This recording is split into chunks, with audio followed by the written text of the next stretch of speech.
Kinadismaya ng poll body ang mababang bilang ng overseas voters na lumahok sa pamamagitan ng internet voting. Ayon kay Comelec Chairman Atty. George Garcia, nasa 19% lamang ang turnout para sa internet voting sa kabila ng pagiging mas madali nito para sa mga botanteng overseas. Hindi po namin maisip kung bakit sapagkat wala nang pupuntahan sa embahade.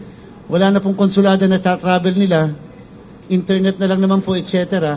At hindi po kasi kami naniniwala na ang rason ay dahil walang resibo na nakikita sila. Kasi po kahit naman po nung tayo bumoboto na meron pong mail by mail, hindi naman po talaga wala rin po resibo pagka mail eh. Papadala yung envelope na naglalaman ng balota, parang yung bumoto kayo, yung lab. Papadala yung envelope, may nakalagay na address. Hindi pa nga alam ng mga kababayan natin kung nakarating talaga sa embahade. Hindi ba? Pero walang resibo yun. Bakit bumoboto sila?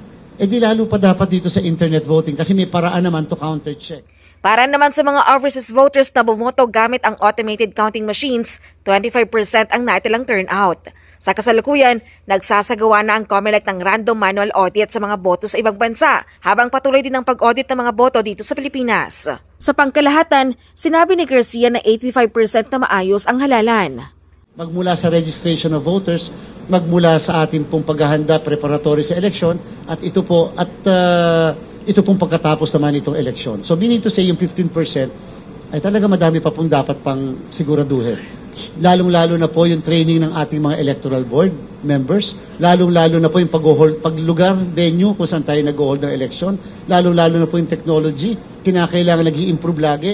Samantala sa darating na Sabado, May 17, ipuproklama na ng Comelec ang 12 nanalong senador, kasunod ng mabilis na canvassing ng National Board of Canvassers. Gaganapin ang seremonya sa Manila Hotel. Papayagan ng bawat winning senator na magsama ng hanggang 15 katao at magkakaroon sila ng hanggang 5 minutong talumpati sa entablado. Samantala, posibleng gawin naman sa Lunes, May 19, ang proklamasyon para sa mga nanalong party list groups.